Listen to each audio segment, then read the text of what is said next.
Tapos eto naman, so most favorite ng mga F2P class. So yung Archer kasi range siya, no? Range class. And bukod doon, sobrang bilis din ng attack speed niya, no? Maganda kasi yung range class for farming, mga boss.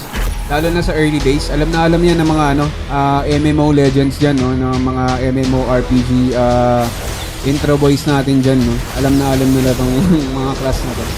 So, naranasan natin yan, no? Sa Nightcrawler. Kasi bago ka pa makalapit, pinatay na ng sniper yung target mo, no? As a melee class. So, para siya may black hole, no? Na skin.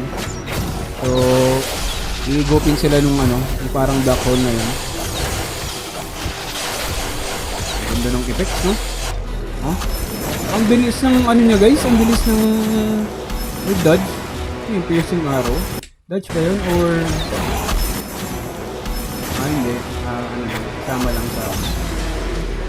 Sama lang sa effects. Para ko dinodge yung ba.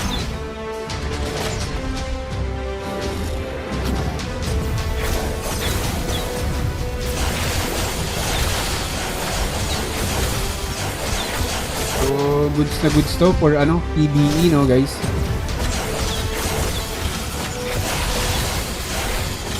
PvP, PBE capabilities niya, guys. Wala tayong masabi. Talagang, siya, farming centric, kumbaga.